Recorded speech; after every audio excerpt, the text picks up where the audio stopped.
जय हिंद दोस्तों। आज हम भारतीय राजस्व के अंतर्गत चैप्टर 16 इमरजेंसी प्रोविजंस इसको हम लोग देखेंगे, यानी कि आपातकालीन जो प्रावधान है उसको हम लोग इसमें समझेंगे, देखेंगे। अभी बहुत सारी चेंजेस इसमें दिख रहे होंगे, है ना। तो ये धीरे धीरे ऐसे ही मेहनत से चेंजेस होगा और मुझे यकीन है कि धीरे धीरे अभी क्या है, सपोर्ट अच्छे से नहीं मिल रहा है, कई लोग सब्सक्राइब नहीं कर रहे हैं या फिर उस तरीके से सपोर्ट नहीं कर रहे हैं, लेकिन उम्मीद है कि आगे चल करके सभी सपोर्ट ज़रूर करेंगे, क्योंकि अगर लगातार मेहनत किया जाए किसी भी चीज़ में तो वो फिर उसमें तो सफलता मिलना तय है। ठीक है। और इसमें काफ़ी अच्छे से हम लोग का जो चैप्टर है वो भी क्लियर हो रहा है। तो जितने लोग भी यदि अच्छे से नोट्स अगर बनाते हैं तो काफ़ी इसमें हेल्पफुल रहेगा। ठीक है। तो चलिए इसको देखते हैं। अब शुरुआत करते हैं अपना आपातकालीन प्रावधान है। ठीक है।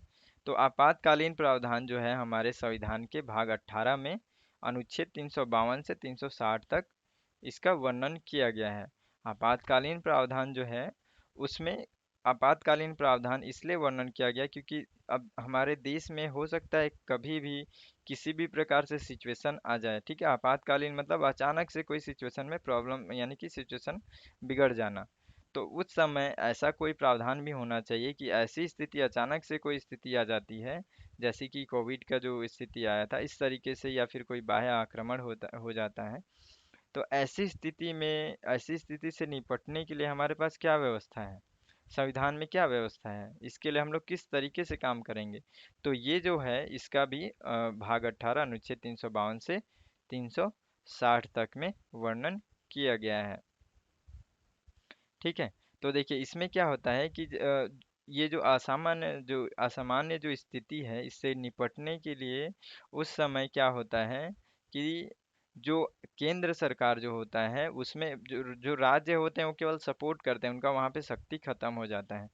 इसमें जो होता है केंद्र जो होता है वो सर्वशक्तिमान हो जाता है, यानी कि पूरी शक्ति जो होता है वो केंद्र के हाथों में आ जाती है। और ये जरूरी भी है, इसके पीछे लॉजिक भी है कि अगर जो पूरा देश यदि किसी खतरे में है तो उसका जो मेन एक लीडर ऐसा हो, है ना। अब राज्य, सभी राज्य हैं अपने अपने हिसाब से यदि काम करेंगे तो उसमें थोड़ा सा प्रॉब्लम हो सकता है। अगर अगर केंद्र सरकार यदि सभी को एक फॉलो अप करे, उनको अच्छे से बताए कि हाँ आपको कब क्या करना है, तो उससे क्या होगा कि हम लोग उस प्रॉब्लम से जल्दी निकल सकते हैं। तो इस समय इसलिए जो हमारा संविधान है उसमें ये प्रावधान किया गया कि आपातकालीन स्थिति में जो केंद्र होगा वो पूरी तरीके से सर्वशक्तिमान हो जाएगा, यानी कि उसके पास सारी शक्तियां उसके पास हो जाएंगी। ठीक है। देखिए इसमें एक टॉपिक है, एक शब्द है जो कि कई बार क्वेश्चन इससे बन जाता है। ठीक है, कई बार पूछा जाता है। देखिए ये संविधान में जो आपातकालीन स्थिति है, इस समय की बात है ये संविधान में औपचारिक संशोधन किए बिना ही संघीय ढांचे को एकात्मक ढांचे में परिवर्तित कर देता है। इसका क्या मतलब है, इसका मतलब ये है कि जब हम लोग का सामान्य स्थिति होता है, देश का जब सामान्य स्थिति नॉर्मली चल रहा है, उस समय क्या होता है कि हमारा संघीय ढांचा, हम लोग को पता है कि हमारा जो संविधान में भी है कि हमारा जो देश रहेगा वो संघीय ढांचा रहेगा उसका। ठीक है, संघात्मक है। लेकिन जब आपातकालीन स्थिति आती है उस समय तुरंत वो क्या होता है, एकात्मक ढांचे में परिवर्तित हो जाता है। इसका क्या मतलब है, इसका लॉजिक भी है इसके पीछे, जो हम मैं अभी बताया कि इसमें केंद्र अधिक शक्तिशाली हो जाता है। इसका मतलब क्या हुआ, इसका मतलब यही हुआ कि अब संघ नहीं रहा, वो क्या हो गया, एकात्मक हो गया है, यानी कि जो पूरी शक्ति है वो एक के हाथ में चली गई है। ये इसलिए ज़रूरी है। अब जो आपातकालीन स्थिति है यहाँ पे ये ज़रूरी है क्योंकि ताकि केंद्र अच्छे से सारी चीज़ों को, जो परिस्थितियां हैं उनसे निपट करके बाहर निकल सके। इसलिए जो संघीय ढांचा है वो एकात्मक हो जाता है, यानी कि बस ये होता है कि केंद्र सरकार के पास अधिक शक्ति हो जाती है। ठीक है। तो इसलिए यहाँ पे ये बताया गया, आप कभी भी ध्यान में रखेंगे कि जब आपातकालीन स्थिति होता है उस समय क्या होता है कि जो संघात्मक ढांचा हो एक तरीके से एकात्मक के रूप में, एकात्मक ढांचे के रूप में परिवर्तित हो जाता है। देखिए एक बेसिक तरीके से हम लोग देख लेते हैं, थोड़ा सा हम लोग जल्दी करेंगे क्योंकि ये टॉपिक बहुत बेहतर और बहुत इम्पॉर्टेंट टॉपिक है। लेकिन हम लोग को ये भी देखना है कि वीडियो ज़्यादा लंबा ना हो, तो इसलिए उसी हिसाब से हम लोग देखेंगे। लेकिन आप बहुत अच्छे से इस टॉपिक को समझ सकते हैं और बहुत अच्छे से इसका नोट्स भी बना सकते हैं। तो चलिए देखते हैं, सबसे पहले एक ओवरव्यू देख लेते हैं इसमें जो हम लोग पढ़ेंगे। पहले हम लोग पढ़ेंगे राष्ट्रीय आपातकाल, ठीक है, जो कि अनुच्छेद 352, जो बीच बीच में अनुच्छेद आएगा और संशोधन आएगा, सबसे ज़्यादा इम्पोर्टेंट है, उसको आप अच्छे से ध्यान में रखेंगे। राष्ट्रीय आपातकाल अनुच्छेद 352 के अंतर्गत लगाया जाता है, ठीक है। राष्ट्रीय आपातकाल जो है युद्ध, बाह्य आक्रमण और सशस्त्र विद्रोह के कारण यह आपातकाल जो है वो लगाया जाता है। उसी प्रकार से देखिए राष्ट्रपति शासन जो होता है वो 356 के अंतर्गत आता है, जिसमें कि राज्यों पे लगाया जाता है, ठीक है। राज्यों में असावधानी का सफलता, इस तरीके की यदि स्थिति आती है तब उस समय राष्ट्रपति शासन लगता है। अब तीसरा है इसमें वित्तीय आपातकाल, ये है 360 के अंतर्गत, जो अनुच्छेद है उसके अंतर्गत ये आता है। इसको हम लोग नहीं पढ़ेंगे, समझ लो, क्योंकि ये क्या है, बहुत इम्पोर्टेंट नहीं है, उस तरीके से नहीं पूछा जाता है, क्योंकि ये अभी तक हमारे देश में कभी लगाया भी नहीं गया है। लेकिन वित्तीय जो आपातकाल है, ये ऐसी स्थिति है जब हमारे देश की जो इकोनॉमिकल कंडीशन है वो बिगड़ जाती है, तो उस समय वित्तीय आपातकाल लगाया जाता है, लेकिन ये अभी तक हमारे देश में नहीं लगाया गया है, ठीक है। तो चलिए अब हम विस्तार से देखते हैं, राष्ट्रीय आपातकाल को पहले देखते हैं। देखिए राष्ट्रीय आपातकाल अब हम लोग देखेंगे। राष्ट्रीय आपातकाल में सबसे पहले हम लोग पूरे सीक्वेंस के साथ बहुत अच्छे से नोट्स, और बहुत कई लोगों को इसमें कन्फ्यूजन रहता है, वो भी आप बहुत अच्छे से क्लियर कर सकते हैं। तो देखिए घोषणा का आधार क्या होगा। सबसे पहले यदि राष्ट्रीय आपातकाल लग रहा है तो उसका एक प्रोसेस तो होगा ना, कि उसमें उसको कैसे लगाया जाएगा, है ना। तो देखिए घोषणा के आधार के अंतर्गत देखेंगे, इसमें क्या होगा कि राष्ट्रीय आपातकाल तब लगेगा जब युद्ध या फिर बाह्य आक्रमण या सशस्त्र विद्रोह के कारण किसी भी प्रकार से खतरा उत्पन्न होता है, तब अनुच्छेद 352, अनुच्छेद 352 याद रखेंगे, अनुच्छेद 352 के अंतर्गत राष्ट्रीय आपातकाल लगाया जाएगा, ठीक है। ये आपको अच्छे से अब ये क्लियर हो गया कि अनुच्छेद 352, ठीक है। इसमें देखेंगे कि राष्ट्रपति राष्ट्रीय आपातकाल की घोषणा वास्तविक युद्ध अथवा बाह्य आक्रमण, ये बहुत इंपॉर्टेंट है ना, मैं आपको बताया ना कि जितने भी इसमें संविधान संशोधन आएंगे बहुत इंपॉर्टेंट है, आपको याद रखना है, ठीक है। इसमें 1975 में 38वां संविधान संशोधन हुआ, बहुत अच्छे से इसको समझिएगा। ये कई बार इससे क्वेश्चन पूछा जाता है कि जो 38वां संविधान संशोधन हुआ उसमें क्या किया गया है। ये सही भी है कि मान के चलो कि जो अचानक से कोई स्थिति यदि गड़बड़ होगी, कोई भी प्रॉब्लम सिचुएशन आएगा, उसके लिए हम लोग वेट तो नहीं कर सकते ना कि वो आएगा उसके बाद हम लोग काम करेंगे, हो सकता है उससे पहले हम लोग तैयार हो जाएं, है ना। तो इस समय क्या होता है कि अब ये जो 38वां संविधान संशोधन हुआ, इसमें ये प्रावधान किया गया कि यदि राष्ट्रपति को, ये बहुत इंपॉर्टेंट है, कई बार क्वेश्चन पूछता है तो हम लोग कंफ्यूज हो जाते हैं। यदि राष्ट्रपति, ठीक है, राष्ट्रपति को ये महसूस हो रहा है कि हो सकता है कि आगे चल करके बहुत ज़्यादा स्थिति बिगड़ जाए, या फिर युद्ध या फिर बाह्य आक्रमण किसी भी तरीके से स्थिति बिगड़ सकती है अपने देश की, तो वो क्या कर सकते हैं, वो स्थिति बिगड़ने से पहले ही आपातकाल लगा सकते हैं। समझ गए, ये बात आपको ध्यान रखना है। और ये जो प्रावधान जोड़ा गया है 1975 में 38वां संविधान संशोधन के द्वारा, आपको बहुत अच्छे से ये याद रखना है, क्लियर एकदम, ठीक है। राष्ट्रीय आपातकाल के अंतर्गत ये सबसे मेन इंपॉर्टेंट याद रखना है, ठीक है, कि राष्ट्रपति आपातकाल, इसकी स्थिति होने से पहले भी आपातकाल लगा सकते हैं, 38वां संविधान संशोधन के अंतर्गत ये बातें हैं, ठीक है। 42वां संविधान संशोधन हुआ 1976 में, ठीक है। इसमें क्या है कि इसमें ये संशोधन किया गया कि अब एक बात के लिए आप समझिए, इसमें ये बहुत अच्छा चीज़ है, इसमें जोड़ा गया कि राष्ट्रीय आपातकाल जो होगा उसमें हमेशा हम लोग राष्ट्रीय आपातकाल में क्या करेंगे कि पूरे राष्ट्र में आपातकाल लगा देंगे, यानी पूरे देश में आपातकाल लग जाएगा। अगर अगर हम लोग ये मानते हैं कि हमारे देश का, ठीक है, केवल उत्तरी क्षेत्र में प्रॉब्लम है, या केवल दक्षिणी क्षेत्र में प्रॉब्लम, या एक दो राज्य में प्रॉब्लम है, तो अगर हम लोग इस स्थिति में समझेंगे, है ना, कि ऐसी स्थिति में यदि हम पूरे देश में राष्ट्रीय आपातकाल लगाते हैं, राष्ट्रीय आपातकाल का हम लोग प्रभाव भी देखेंगे, यदि पूरे देश में राष्ट्रीय आपातकाल लगाएंगे तो पूरे देश का फिर सभी राज्यों का जो कार्य करना का तरीका और भी सभी चीज़ों में सिचुएशन में प्रॉब्लम आएगा, है ना। वो लोग फिर अच्छे से काम नहीं कर पाएंगे, तो ये स्थिति बिगड़ेगा। जबकि बाकी राज्य समान है, कुछ ही राज्यों में आपातकाल की स्थिति बन रही है। तो इसलिए 42वां संविधान संशोधन के अंतर्गत ये जोड़ दिया गया कि राष्ट्रीय आपातकाल या तो संपूर्ण देश में या फिर केवल देश के किसी भाग में ही लगाया जा सकता है। ठीक है। तो सबसे पहला 38वां संविधान संशोधन आपको याद रखना है, ठीक है, जिसमें आपातकाल यानी कि आपात स्थिति आने से पहले भी राष्ट्रपति आपातकाल लगा सकते हैं, सबसे पहला। ठीक है। दूसरा 42वां संविधान संशोधन, इसमें क्या है कि राष्ट्रीय आपातकाल या तो संपूर्ण देश या फिर किसी देश के किसी भी भाग में, हमारे देश के किसी भी भाग में लागू किया जा सकता है। ये हम लोग का आधार के अंतर्गत, घोषणा के आधार के अंतर्गत और भी है। देखिए, इसके अंतर्गत एक और चीज़ है, बहुत ज़्यादा ज़रूरी है, ये भी 44वां संविधान संशोधन हुआ 1978 के अंतर्गत। ठीक है।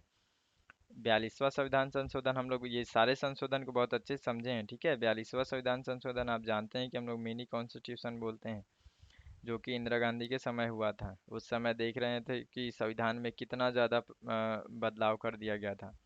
44वां संविधान संशोधन जो हुआ उसमें क्या गया, फिर से उसको कोशिश किया गया कि संविधान का जो संशोधन है, जो कि कुछ कुछ उसमें गलत तरीके से किया गया, उसको सही करने का प्रयास किया गया था। तो ये 1978 के जो 44वां संविधान संशोधन हुआ उसमें क्या किया गया, देखिए, जो इंदिरा गांधी के समय में, ठीक है, जो अ, इंदिरा गांधी थे उस समय, उनका जो आपातकाल उन्होंने लगाया था, उस समय क्या था कि आंतरिक गड़बड़ी के आधार पर इस तरीके का शब्द जो कि एक अस्पष्ट टाइप से था, मतलब इसको बहुत विस्तृत है। आंतरिक गड़बड़ी मतलब कुछ भी, किसी भी तरीके से दंगा फसाद भी हो गया तो राष्ट्रीय आपातकाल लगा दिए। इसका आधार बना करके उन्होंने ये बहुत फेमस है ना, इसलिए क्या है कि बार बार उनका उदाहरण आता है। तो उस समय ये लगा दिया गया था। ठीक है। आपातकाल लगा दिया गया। इसमें बहुत ज़्यादा प्रॉब्लम, ये बहुत ज़्यादा विवादित भी हुआ कि ये तो सही नहीं है कि केवल आंतरिक गड़बड़ी शब्द का यूज करके आपातकाल लगा दिए, उससे पूरा देश प्रॉब्लम में हो गया। तो यहाँ पे अब उसको क्या किया गया, 44वां संविधान संशोधन हुआ, याद रखेंगे, 38वां, 42वां और ये 44वां संविधान संशोधन। इसमें आप याद रखेंगे कि अब आंतरिक गड़बड़ी शब्द को हटा दिया गया यहाँ से, अब उसको सशस्त्र विद्रोह कर दिया गया। यदि सशस्त्र विद्रोह के आधार पर अब आपातकाल लगाया जा सकता है, लेकिन आंतरिक गड़बड़ी के आधार पे आपातकाल नहीं लगाया जा सकता। ये 44वें संविधान संशोधन अधिनियम के अंतर्गत इसमें संशोधन किया गया। ठीक है। तो ये जितने संशोधन है ना, क्वेश्चन यहीं से ज़्यादा बनता है, तो इसको आप ध्यान में रखेंगे। ठीक है। उसके बाद से देखिए, फिर 44वां संविधान संशोधन के अंतर्गत ही एक और संशोधन किया गया। इसमें ये संशोधन किया गया, ये भी बहुत अच्छा है, बहुत लॉजिकल तरीके से है, इसको देखिए। इसमें क्या है कि मान के चलिए कि पहले क्या था कि यदि प्रधानमंत्री भी आकर के राष्ट्रपति से बोल देते हैं कि आपातकाल लगाना है, प्रॉब्लम चल रहा है, तो उस समय ठीक है, वो अब राष्ट्रपति उसके लिए आपातकाल लगा देंगे। लेकिन अब ऐसा नहीं होगा।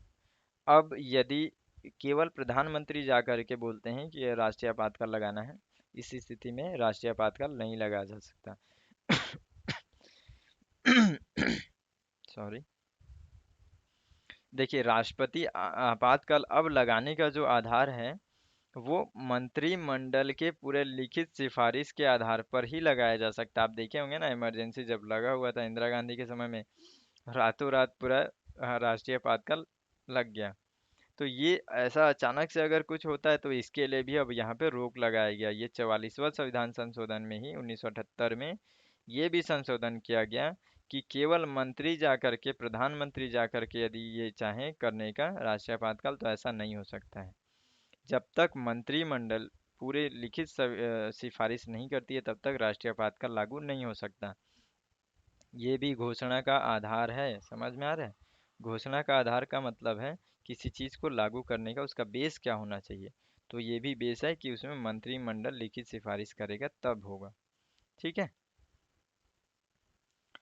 उसके बाद से देखिए यहाँ पे फिर से 38वां संविधान संशोधन हुआ था। उस समय क्या किया गया था कि जो राष्ट्रीय आपातकाल है उसकी जो घोषणा है वो न्यायिक समीक्षा से बाहर रख दिया गया था। ठीक है, ये कितना मतलब एक गड़बड़ी है ना इसमें भी, कि मान के चलिए कि यदि ये राष्ट्रीय आपातकाल लगा, ठीक है, हम समझ रहे हैं कि उसमें हमारा देश खतरे में है इसलिए, लेकिन हो सकता है कि इसका मिसयूज भी हो जाए, है ना। तो कम से कम यदि अगर कोई भी चीज़ सही है, ठीक है, लॉजिक इसको देखेंगे कि कोई भी अगर चीज़ सही है तो सही है, फिर उसकी कितना भी समीक्षा कर लो। ठीक है, यदि कोई चीज़ सत्य है तो सत्य है, उसका फिर कितना भी खोजबीन कर सकते हैं, उसमें कोई प्रॉब्लम नहीं होना चाहिए। तो फिर ये सही होना चाहिए ना। यदि यदि आपातकाल लागू किया गया है तो कोई दिक्कत नहीं है, सही है तो उसमें जेन्युइन उसका समीक्षा किया जा सकता है। लेकिन यहाँ पे क्या किया गया था, अगर आपातकाल लगेगा तो उसके न्यायिक समीक्षा नहीं कर सकते, ये 38वां संविधान संशोधन में ये जोड़ा गया। लेकिन फिर उसको संशोधित करके फिर 1978 में 44वां, देखिए 44वां संविधान संशोधन है ना, कई बार याद नहीं आता है और ऑप्शन में कुछ पॉजिटिव दिख रहा है तो समझ लीजिए 44वां संविधान संशोधन है, उसको टिक कर दीजिएगा। ठीक है, तो इसमें क्या हुआ कि अब जो है राष्ट्रीय आपातकाल 44वां संविधान संशोधन के अंतर्गत ये संशोधन किया गया कि राष्ट्रीय आपातकाल का भी समीक्षा किया जा सकता है। ठीक है, न्यायिक समीक्षा से जो बाहर था, जो 38वां संविधान संशोधन था, उसको समाप्त कर दिया गया। तो ये हो गया।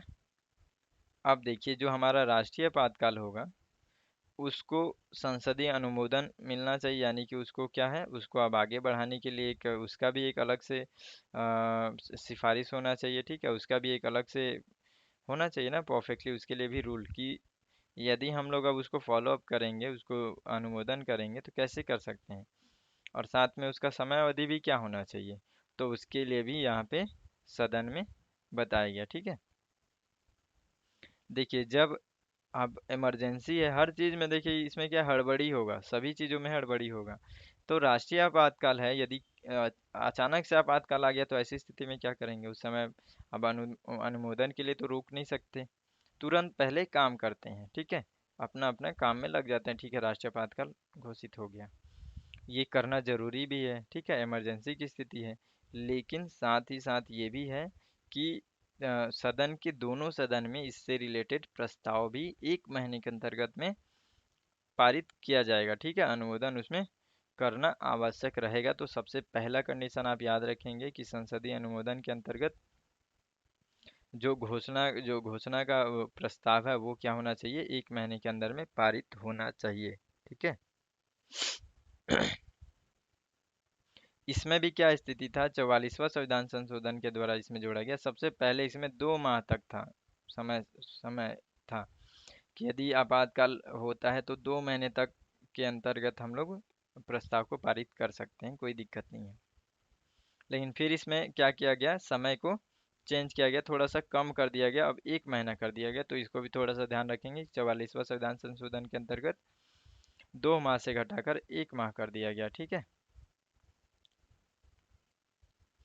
अब देखिए इसमें क्या होगा कि ये तो ठीक है कि 1 माह के अंतर्गत होगा, लेकिन एक स्थिति ये भी सोचे, ये भी सही है कि मान के चलो यदि उस समय लोकसभा विघटित हो गया या किसी भी तरीके से उसमें प्रॉब्लम हुआ, ठीक है, लोकसभा उसमें नहीं चल रहा है,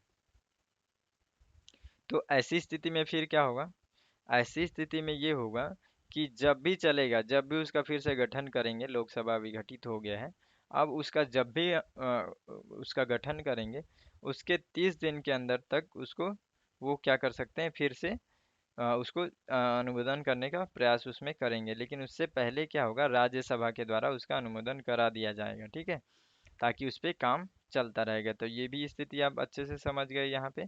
ठीक है, सबसे पहले क्या होगा, अगर राष्ट्रीय आपातकाल लगा है तो उसको 1 महीने के अंतर्गत सबसे पहले ये याद रखना है कि अनुमोदन करना है। ठीक है, अगर उस समय ऐसी स्थिति में लोकसभा नहीं चल रही है तो राज्यसभा से अनुमोदन करा लेंगे। लेकिन जैसे ही लोकसभा चालू हुआ या विघटन का जो स्थिति था उसमें पुनर्गठन हुआ, उसके बाद से तुरंत 30 दिन के अंदर में उसका फिर से उसको उससे रिलेटेड काम तुरंत उसको करा लेंगे, यानी कि अनुमोदन करा लेंगे। ठीक है, इसमें और भी एक टॉपिक है, देखिए इसको भी ध्यान में रखेंगे कि सबसे पहले तो आप इसमें ये देखिएगा कि जो राष्ट्रीय आपातकाल है ना, उसका समय अवधि नहीं है, यानी कि समय अवधि निश्चित नहीं है। अब देश का स्थिति अगर गड़बड़ा रहा है, किसी भी तरीके से प्रॉब्लम हो रहा है, तो वो हमको तो मालूम नहीं है, किसी को भी मालूम नहीं है। हम लोग क्या करेंगे, उससे लगातार संघर्ष करेंगे और उससे बाहर निकलने की कोशिश करेंगे, लेकिन हमको ये नहीं पता है कि ये जो संघर्ष है, ये जो प्रॉब्लम है, ये कब तक चलेगा। जितना जल्दी चले, है ना। तो इसलिए यहाँ यहाँ पे लॉजिक भी आप समझेंगे कि इसके लिए समय निश्चित नहीं किया गया है। और जब तक हम लोग चाहें, हाँ ये है कि उसका भी एक प्रक्रिया है, उसी के हिसाब से हम लोग चलेंगे, ठीक है। देखिए, अब यहाँ पे बताया गया है कि दोनों सदनों में यदि जो अनुमोदन हो गया है, उसके बाद से जो आपातकाल है वो 6 माह तक चलेगा, ठीक है। अब 6 माह के बाद से मतलब इसमें ये 44वां संविधान संशोधन ये भी जोड़ा गया है इसमें, ठीक है। इसको भी आप ध्यान में रखेंगे कि इसमें क्या होगा कि 6 6 माह तक का ऐसे कर करके, लेकिन इसके लिए अनुमोदन करना जरूरी है, और वो भी विशेष बहुमत के आधार पे ये सारी चीज़ें होनी चाहिए, ठीक है, जो अनुमोदन है। ऐसा 6 6 महीने करके हम लोग उसको अनंत काल तक बढ़ा सकते हैं, ठीक है। यानी कि 6 माह तक हम लोग अनुमोदन के लिए पास करा लिया, उसके बाद 6 माह तक हम लोग काम कर रहे हैं, देख रहे हैं स्थिति नहीं सुधर रहा, तो फिर 6 महीने के लिए आगे बढ़ाएंगे, उसके लिए फिर से अनुमोदन करेंगे। फिर 6 माह अगर स्थिति नहीं सुधर रहा है, तो फिर से ऐसे करके अनंत काल तक हम लोग इसको जारी रख सकते हैं। लेकिन ये प्रावधान भी किस में किया गया, 44वां संविधान संशोधन अधिनियम के अंतर्गत, ठीक है।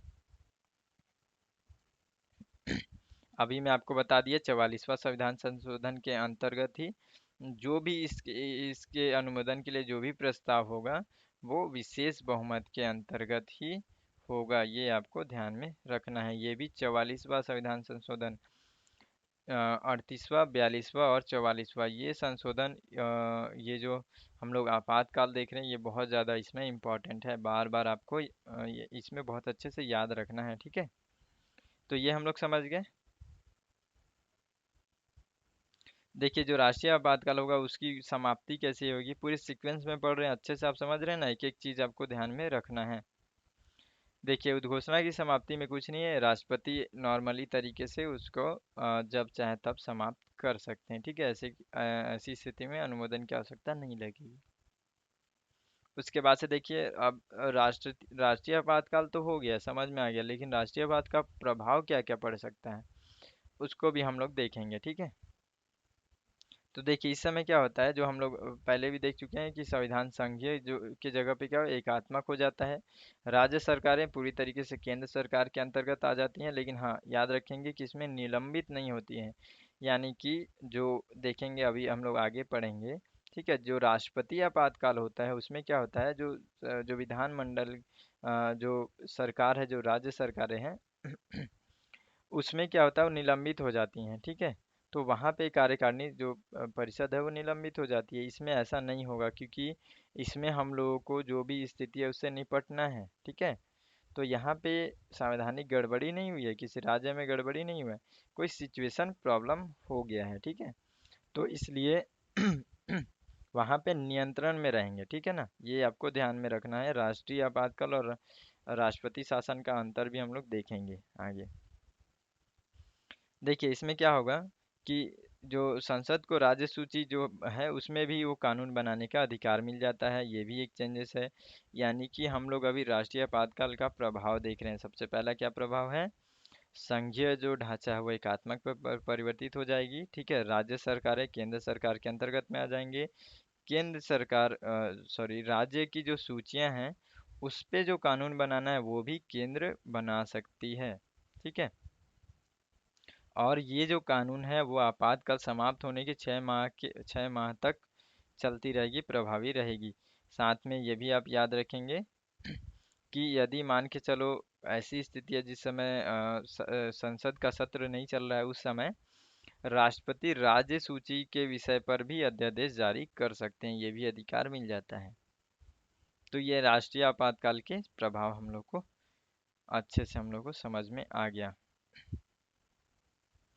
और इसी के अंतर्गत और भी हम लोग देखेंगे, क्योंकि मेन तो हमारा ये है मूल अधिकार, यदि राष्ट्रीय आपातकाल लागू होता है तो उस समय हमारा मूल अधिकार का क्या स्थिति रहेगा, है ना। इसको भी देखना है। मूल अधिकार में देखिए ये जो शब्द है ना, अनुच्छेद 358 और 359, इसमें थोड़ा सा कंफ्यूजन होता है, लेकिन हम लोग इसको एकदम क्लियर और बहुत अच्छे से समझ लेंगे, ठीक है। तो देखिए मूल अधिकार पे अब क्या प्रभाव पड़ेगा यदि राष्ट्रीय आपातकाल लागू हो उस समय, ठीक है। देखिए अनुच्छेद 358 और 359, ठीक है। इसमें राष्ट्रीय आपातकाल में मूल अधिकार का जो प्रभाव का इसमें वर्णन है कि कैसा कैसा प्रभाव पड़ेगा। अब देखिए इसमें हम लोग थोड़ा सा इन दोनों को अलग करके समझते हैं। जो अनुच्छेद 358 रहेगा ना, वो केवल जो मूल अधिकार है हमारा 19, अनुच्छेद 19, वो केवल उसके निलंबन से संबंधित रहेगा, ठीक है। देखिए 58 59, 58 छोटा है, 59 बड़ा है। तो 58 को केवल एक अधिकार मिला, थोड़ा सा याद रखना, क्योंकि कई बार क्या होता है हम लोग कन्फ्यूजन में भूल जाते हैं। 58 छोटा है इसलिए उसको केवल एक अधिकार मिलेगा, उसी में निलंबन, उसका निलंबन से बात रहेगी। लेकिन 59 क्या रहेगा, 59 में अनुच्छेद 21 और 20 को छोड़ करके बाकी सभी का निलंबन का अधिकार राष्ट्रपति को प्राप्त होगा। लेकिन इसमें अंतर है, ठीक है। अंतर क्या है कि जब राष्ट्रीय आपातकाल होगा, ठीक है, आगे हम लोग देखेंगे भी इसको। देखिए इस यहाँ पे जैसे कि मैं अभी बता ही देता हूँ, इसको क्लियर हो जाएगा, ठीक है। देखिए 44वां संविधान संशोधन फिर से यहाँ पे आया, है ना। 44वां संविधान संशोधन में क्या किया गया है, अनुच्छेद 358 में अनुच्छेद 319 के द्वारा जो भी हमारे को जो 6 मूल अधिकार है, वो युद्ध अथवा बाह्य आक्रमण के आधार पर यदि होगा, घोषित आपातकाल यदि उस समय लागू होगा तो निलंबित होगा, लेकिन सशस्त्र विद्रोह के आधार पर निलंबित नहीं होगा। ये तो हो गया। लेकिन इस समय क्या होगा कि यदि युद्ध और बाह्य आक्रमण के आधार पर ही, ठीक है, ये सशस्त्र विद्रोह तो छोड़ ही दो, सशस्त्र विद्रोह के अंतर्गत ये निलंबित नहीं होगा, ये भी बात आप बहुत अच्छे से याद रखना। लेकिन यदि युद्ध बाह्य आक्रमण के आधार पे होता है, या फिर युद्ध होता है या बाह्य आक्रमण इस तरीके से यदि होता है, तो उस समय जो 358 जो है, ये जो अनुच्छेद है, ये इसका ये प्रावधान है कि जो अनुच्छेद 19 के द्वारा जो हम लोग को मूल अधिकार मिला हुआ है वो स्वतः ही निलंबित हो जाएगा। साथ ही जैसे ही यह आपातकाल समाप्त होगी ये स्वतः ही अपने प्रभावी रूप में आ जाएगा। तो इस बात को भी आपको अच्छे से याद रखना है। ये हो गया 358, ये अच्छे से क्लियर हुआ। अब 359, 359 में क्या होता है कि हमारे पास जितने भी मूल अधिकार हैं वो सभी इसके अंतर्गत आते हैं, निलंबन के अंतर्गत, ठीक है। लेकिन 20-21 जो है हमारे को बहुत ज़्यादा इम्पोर्टेंट है, जीने मरने का अधिकार से संबंधित है, तो इसलिए क्या किया गया, इसको छोड़ ही दिया गया, इसको छोड़ देंगे। उसके बाद जितना भी अधिकार, लेकिन ये यहाँ पे ये आपको ध्यान में रखना है, सभी अधिकार तो यहाँ पे है निलंबन करने का राष्ट्रपति को, लेकिन आप यहाँ पे ध्यान रखेंगे कि इसमें स्वतः निलंबित नहीं होता है।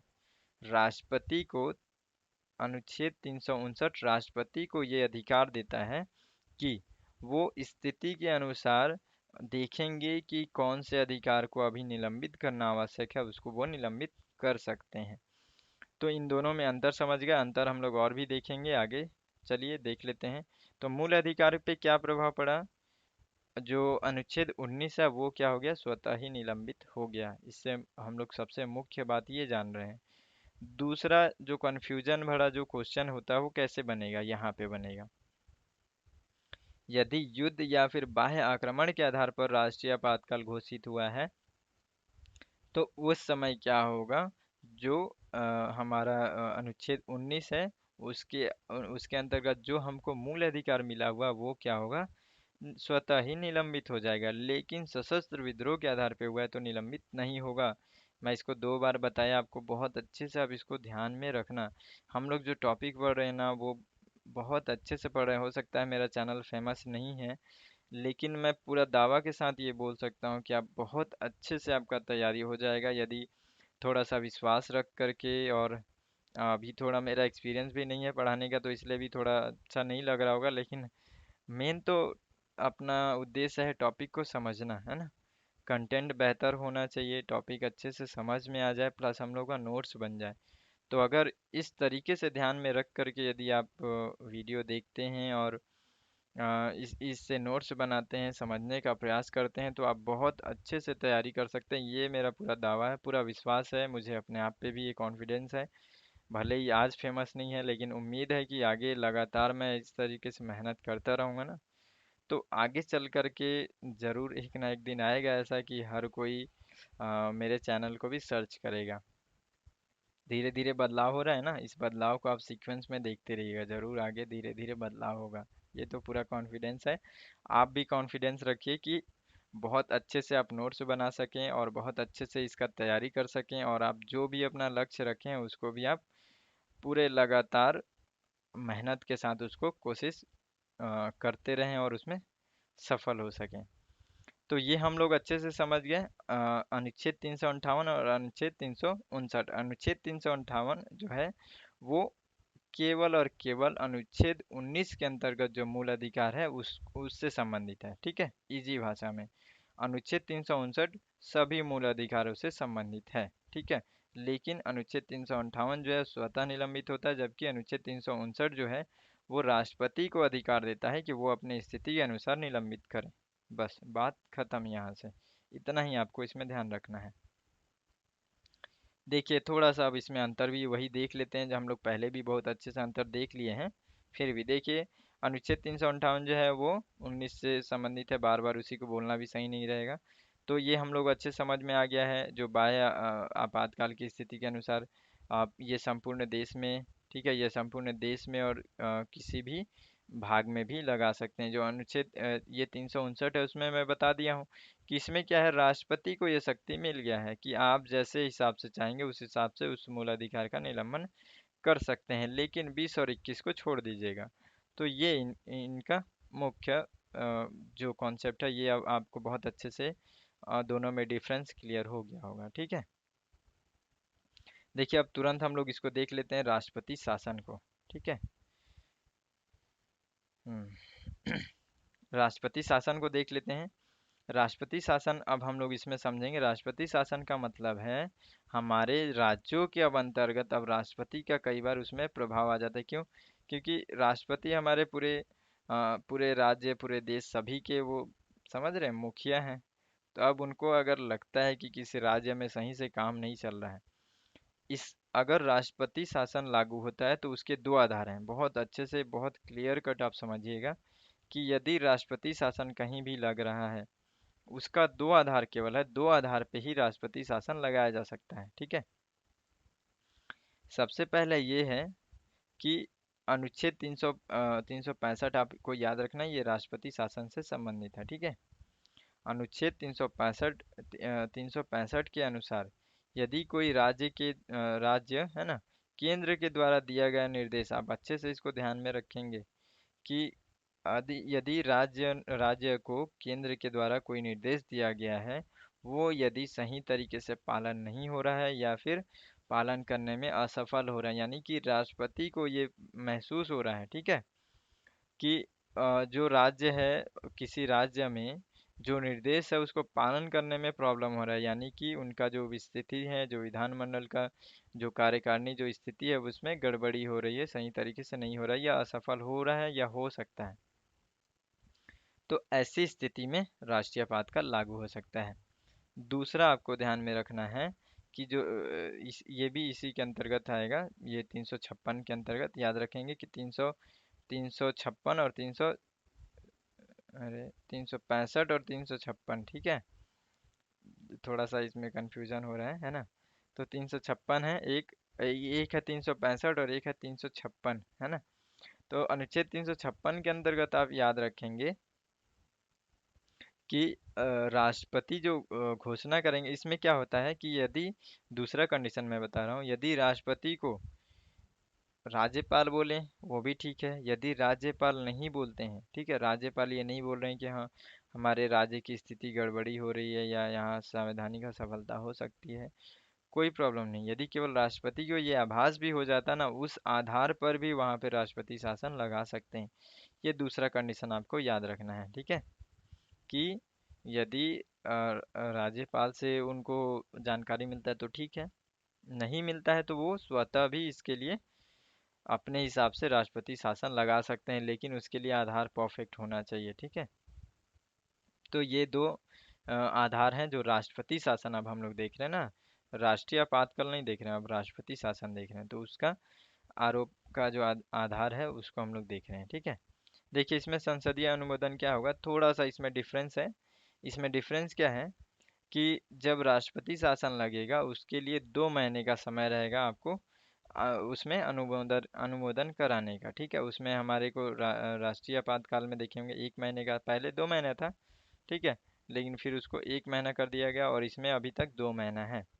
लेकिन इसका जो अनुमोदन का जो प्रस्ताव रहेगा वो सामान्य बहुमत से पारित हो जाएगा, उसके लिए ज़्यादा परेशान होने का ज़रूरत नहीं है। तीसरा डिफरेंस ये है कि ये जो रहेगा, जो राष्ट्रपति शासन रहेगा वो अधिकतम लास्ट 3 साल तक लगाया जा सकता है। उसके बाद उसके बाद किसी भी हालत में वहाँ पे जो नॉर्मल स्थिति लानी पड़ेगी, ठीक है। वहाँ की जो भी व्यवस्था है, जो विधानमंडल सारी चीज़ों का कार्यकारिणी परिषद जो भी है उनका सभी का गठन करना ही पड़ेगा, ठीक है।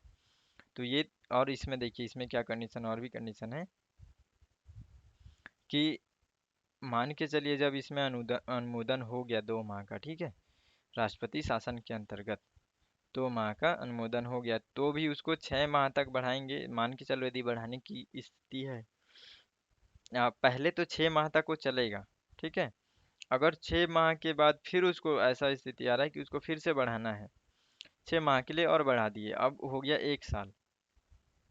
अगर 1 साल हो गया है अभी भी राष्ट्रपति शासन लागू करने की स्थिति यानी कि लागू है, अब उससे आगे अनुमोदन करेंगे 6 माह के लिए, फिर से 6 6 माह ही होगा, ये आपको ध्यान में रखना है। तो अगर 6 माह के लिए और उसको एक्स्ट्रा बढ़ाना है, उस समय क्या होगा, 1 साल केवल, अभी 3 साल नहीं हुआ है, केवल 1 साल के बाद अगर और एक्स्ट्रा बढ़ाना चाहते हैं तो उस समय चुनाव आयोग का वहाँ पे प्रमाणित करना आवश्यक है। वहाँ पे चुनाव आयोग से अब यहाँ पे वार्तालाप किया जाएगा कि चुनाव आयोग चेक करेगा, ठीक है। जिस राज्य में भी लगा है उस राज्य में चुनाव आयोग ये चेक करेगा कि क्या अभी भी यहाँ पे स्थिति गड़बड़ी है, क्या यहाँ पे अभी भी चुनाव चुनाव वगैरह कराया जा सकता है या नहीं। अगर यदि चुनाव आयोग ये बोल देता है कि नहीं अभी स्थिति नहीं है, तब इसको आगे बढ़ाएंगे 6 महीने के लिए, फिर से अनुमोदन करेंगे। अगर चुनाव आयोग ये कहता है कि नहीं नॉर्मल स्थिति है, तो फिर यहीं पे हम लोगों को अब आगे आपातकाल नहीं लगेगा, वहाँ पे चुनाव कराना स्टार्ट करा दिया जाएगा, ठीक है। तो ये समझ में आ गया ना, आपका समय अवधि बहुत अच्छे समझ में आ गया है ना। चलिए अब इसमें ही हम लोग और थोड़ा सा देखना था। हाँ, ये भी हम लोग को अच्छे से क्लियर हो गया है, जो अनुमोदन वगैरह सारा चीज़ हम लोग समझ में आ गया ना, ये 2 माह तक का सामान्य बहुमत से, ठीक। देखिए राष्ट्रपति शासन का अब जो इसका क्या परिणाम रहेगा, देखिए सबसे मुख्य बात आप याद रखेंगे कि राष्ट्रपति जो शासन है वो क्या है हमारे, या तो पूरे राज्य में लगा हुआ है या फिर किसी राज्य में लगा हुआ है। तो इसमें क्या है, इसका आधार हम लोग को पता है, ठीक है, या तो संवैधानिक असफलता हुआ है या फिर केंद्र का जो निर्देश था उनमें पालन करने में गड़बड़ी हुआ है। यानी कि कुल मिलाकर के ये क्या डायरेक्शन दे रहा है, ये डायरेक्शन ये दे रहा है कि कहीं ना कहीं जो राज्य है वो काम करने में असफल है, ठीक है। तो क्या होगा, जितना भी राष्ट्रपति शासन का जो प्रभाव रहेगा या परिणाम रहेगा वो क्या रहेगा, राज्यों के ऊपर रहेगा। तो इसलिए यहाँ पे क्या होगा, जो राज्य सरकार का जो पूरा जो कार्य है या फिर शक्ति है वो सारी चीज़ें क्या होंगी, केंद्र यानी कि राष्ट्रपति के हाथों में रहेंगी, ठीक है। केंद्र भी नहीं बोलेंगे, यहाँ पर राष्ट्रपति बोलेंगे। और राष्ट्रपति क्या करेंगे, राज्यपाल या फिर जो भी अन्य कार्यकारी अधिकारी हैं उनके उनके साथ वो लोग वो मिल करके उस समय काम करेंगे, ठीक है। और साथ में यहाँ पे भी यही होगा कि संसद को राज्य की विधायिका जो शक्तियाँ हैं वो भी प्रयोग कर सकती है, जो संसद है वो यहाँ पे प्रयोग कर सकती है। यानी कि मुख्य बात, आप सबसे ज़्यादा जो राष्ट्रपति शासन का जो मुख्य प्रभाव पड़ता है बस उतने को आप ध्यान में रखो, एकदम हेडिंग वाइज इसको याद रखना कि जब राज्य में राष्ट्रपति शासन लागू हो तो राष्ट्रपति मुख्यमंत्री के नेतृत्व वाली मंत्रिपरिषद को भंग कर देता है। इसके अतिरिक्त राष्ट्रपति राज्य विधानसभा को विघटित अथवा निलंबित कर सकता है। राष्ट्रीय आपातकाल में ऐसा स्थिति नहीं था, ठीक है, विघटित नहीं होता था, ठीक है। लेकिन इसमें क्या होगा, पूरा भंग कर दिया जाएगा, है ना। अब पूरा तरीके से जब तक फिर से पुनर्गठन नहीं होता तब तक पूरा राष्ट्रपति के हाथों में रहेगा। तो ये यहाँ पे याद रखना। साथ ही साथ आपको ये भी ध्यान में रखना है कि संसद जो होगा उस समय राज्य के विधेयक और बजट प्रस्ताव को भी उस समय पारित करती है, ठीक है। तो ये हम लोग को राष्ट्रपति शासन का प्रभाव हम लोग को अच्छे से समझ में आ गया। बहुत अच्छे से ये सारी चीज़ें क्लियर हो रही है ना, है ना। तो ये हम लोग इसको समझ गए। अब देखिए हम लोग एक लास्ट में देख लेते हैं, दोनों में थोड़ा सा जो एकदम बाकी भूल गए तो भूल गए, कोई दिक्कत नहीं, लेकिन कुछ तो याद रखेंगे आप राष्ट्रीय आपातकाल और राष्ट्रपति शासन में, ये इन दोनों में, ठीक है। देखिए राष्ट्रीय आपातकाल है अनुच्छेद 352 के अंतर्गत इसको लागू किया जाता है, जबकि राष्ट्रपति शासन जो है अनुच्छेद 356 के अंतर्गत, ठीक। हम लोग पहले भी देखे हैं, दोनों में डिफरेंस बस देख रहे हैं थोड़ा सा सामने रख करके। बाह्य स्थिति हो जो राष्ट्रीय आपातकाल है उसमें क्या है, युद्ध हो या बाह्य आक्रमण हो या सशस्त्र विद्रोह हो, इस आधार पे राष्ट्रीय आपातकाल लागू कर सकते हैं। लेकिन राष्ट्रपति शासन में क्या होगा, हम लोग जानते हैं, राज्यों के अंतर्गत या तो संवैधानिक असफलता हो या फिर जो केंद्र के निर्देश हैं उनको मानने में असफल हो या उनको फॉलो करने में असफल हो, कुछ ना कुछ उनको गड़बड़ी लगे तब, ऐसी स्थिति, ठीक है। और इसमें क्या है फिर, राष्ट्रीय आपातकाल का जो समय अवधि है वो निश्चित नहीं है, जबकि इसका समय अवधि निश्चित है, ठीक है। एक अंतर ये भी देख सकते हैं इसमें कि इसमें क्या होता है, राज्यों राज्यों का जो कार्यकारिणी परिषद है वो निलंबित नहीं होती है, लेकिन इसमें पूरा बर्खास्त, निलंबित, विघटित सब हो जाती है, ठीक है, राष्ट्रपति शासन में, ठीक। और ये चीज़ हम लोग भी समझ गए कि इसमें क्या है, निश्चित नहीं है, इसमें क्या 3 साल अधिकतम अवधि होती है, ठीक है। फिर एक चीज़ और डिफरेंस, जो मुख्य डिफरेंस याद रखना है कि राष्ट्रपति राष्ट्रीय आपातकाल के अंतर्गत जो होगा, जितने भी जो प्रस्ताव जो उसको आगे बढ़ाने के लिए पारित होंगे सारी विशेष बहुमत के अंतर्गत होंगे। लेकिन जो राष्ट्रपति शासन है उसमें जितने भी प्रस्ताव होंगे वो सामान्य बहुमत के अंतर्गत वो पारित हो जाएंगे। तो ये भी क्लियर हो गया। लास्ट में वित्तीय आपातकाल है। वित्तीय आपातकाल को मैं बोला था कि इसको हम लोग ज़्यादा नहीं देखें, केवल इतना देखिए कि अनुच्छेद ये 360 के अंतर्गत ये भी राष्ट्रपति को वित्तीय आपातकाल की घोषणा करने की शक्ति प्रदान करता है, यदि वह संतुष्ट हो कि ऐसी स्थिति उत्पन्न हो गई है जिससे भारत अथवा उसके किसी क्षेत्र में वित्तीय स्थिति का खतरे में है, तो उस समय क्या कर सकते हैं, वित्तीय आपातकाल घोषित कर सकते हैं। तो ये हमारा जो चैप्टर है ये बहुत अच्छे से कंप्लीट हो गया है।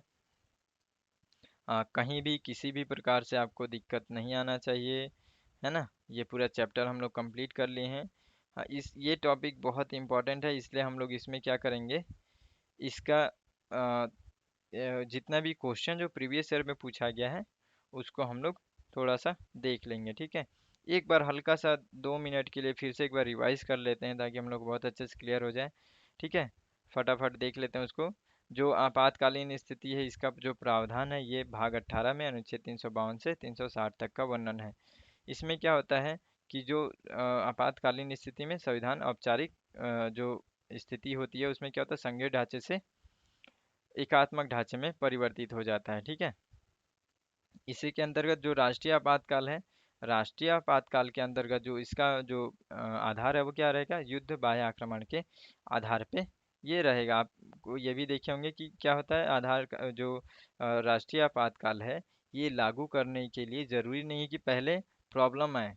प्रॉब्लम आने से पहले भी हम लोग राष्ट्रीय आपातकाल लागू करके हम लोग उसको क्या कर सकते हैं, उसको सॉल्व करने के लिए तुरंत पहले से रेडी हो सकते हैं। ये 38वें संविधान संशोधन के अंतर्गत जोड़ा गया था, ठीक है।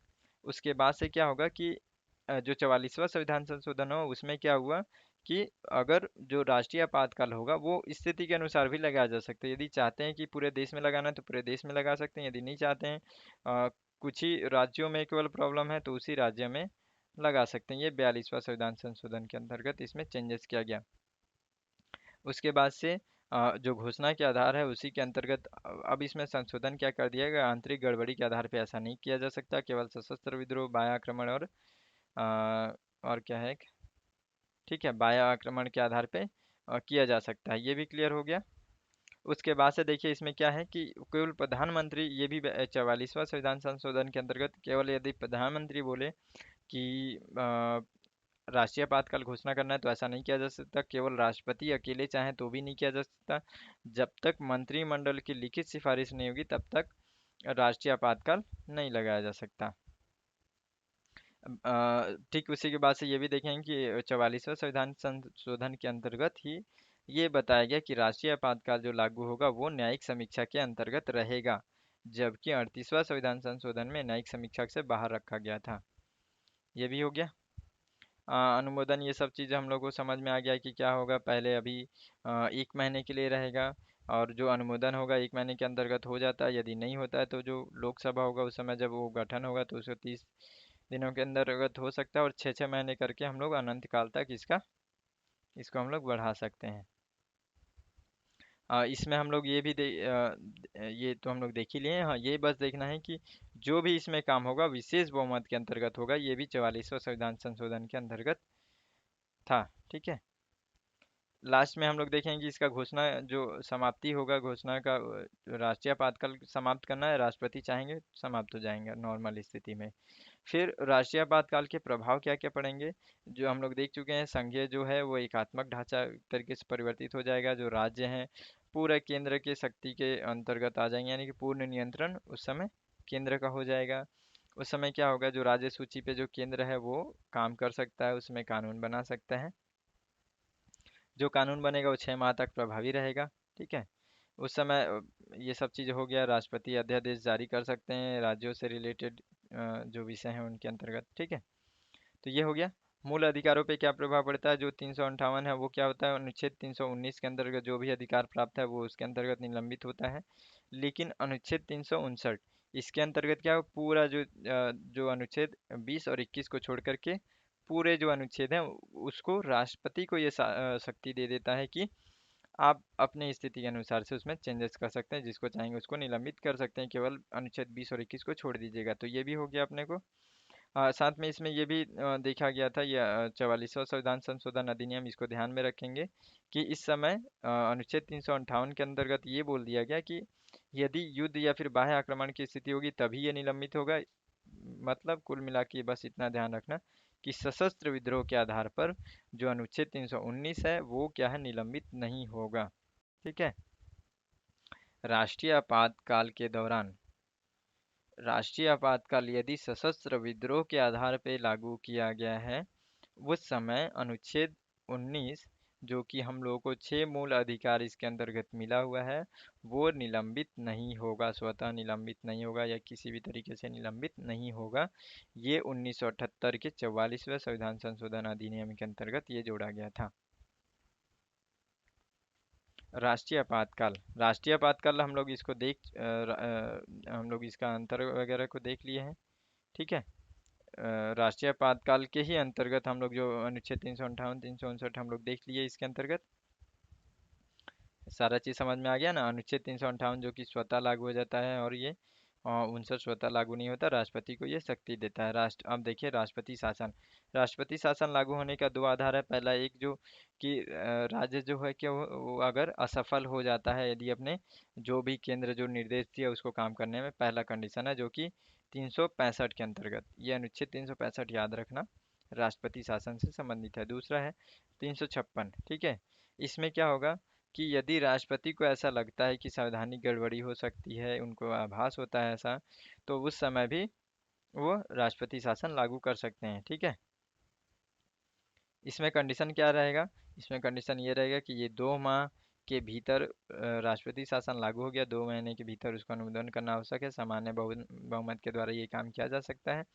अधिकतम लास्ट 3 साल तक इसको चला सकते हैं, 6 6 महीने तक का करके। लेकिन यदि 1 साल हो जाता है तो उसमें क्या होगा, चुनाव आयोग अपना रिपोर्ट पेश करेगा। उस समय यदि वो कहता है कि नहीं अब यहाँ पे नॉर्मल स्थिति है, यहाँ पे फिर तुरंत चुनाव करा करके सारी नॉर्मल स्थिति हो जाएंगी। यदि चुनाव आयोग ये कहता है कि नहीं अभी अभी चुनाव की स्थिति नहीं है, अभी भी गड़बड़ स्थिति है, तो उसको आगे बढ़ाएंगे। ये हो गया।